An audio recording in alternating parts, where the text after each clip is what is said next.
மனோஜை விடாமல் துரத்தும் கனகா.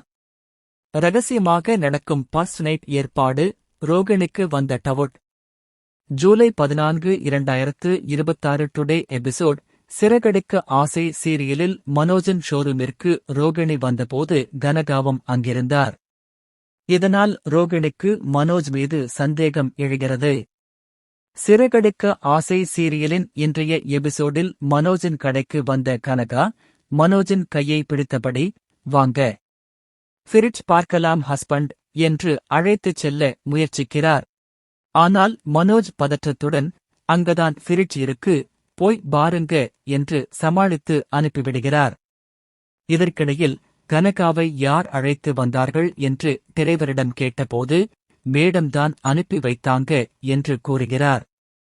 அந்த நேரத்தில் ரோகிணியும் கடைக்கு வருகிறார். அவரை பார்த்த கனகா முன்பு போலவே தனக்கு மேக்கப் செய்து தருமாறு கேட்கிறார்.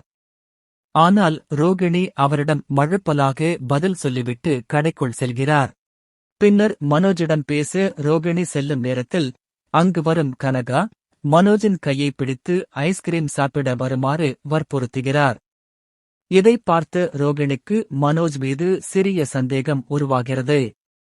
ஆனால் சந்தோஷ் கனகாவை அங்கிருந்து அழைத்துச் செல்கிறார்.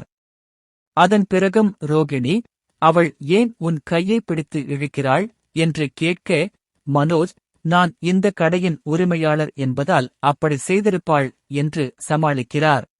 அதற்கும் ரோகிணி திருப்தியடையாமல், கனகா பொருள் வாங்க வருபவள் மாதிரி தெரியலையே என்று கேட்க, மனோஜ் அவளுடன் அவளது கணவரும் வந்திருக்கிறார் என்று கூறுகிறார். அதே சமயம் ஜோதிடரும் அங்கு இருப்பதால் அவரையே கனகாவின் கணவர் என்று ரோகிணியிடம் அறிமுகப்படுத்தி மனோஜ் எஸ்கேப் ஆகிறார்.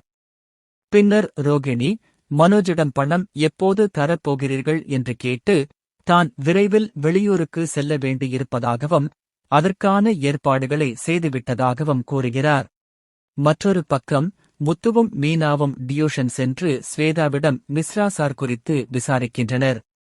ஆனால் ஸ்வேதா அவரைப் பற்றி தெரிந்து கொள்ள இன்னும் கொஞ்சம் அவகாசம் வேண்டும் என்று கூறுகிறார். அதன் பிறகு முத்துவும் மீனாவும் மிஸ்ரா சாரிடமும் முக்கிய விஷயங்களை பகிர்ந்து பேசுகின்றனர். இதற்கிடையில் கனகாவின் வீட்டில் வேறு பரபரப்பு நடக்கிறது. கனகாவுக்கும் மனோஜுக்கும் முதலிரவு ஏற்பாடு செய்ய கனகாவின் அம்மா தீவிரமாக தயாராகிறார். அந்த இடத்திற்கு மனோஜுடன் ஜோதிடரும் சந்தோஷம் வருகிறார்கள். இந்த ஏற்பாட்டை பார்த்து மனோஜ் அதிர்ச்சியடைந்து, எனக்கு இன்னும் விவாகரத்து கூட ஆகவில்லை. இப்போது இப்படியெல்லாம் நடந்தால் நான் நேராக ஜெயிலுக்குப் போக வேண்டியதுதான் என்று கூறி அங்கிருந்து தப்பிச் செல்ல முயல்கிறார். மனோஜின் ரகசியம் இன்னும் எவ்வளவு நாள் மறைந்திருக்கும்? ரோகிணி உண்மையை கண்டுபிடிப்பாரா என்ற பரபரப்பான கேள்விகளுக்கான பதில் அடுத்த எபிசோடில் தெரியவரும்.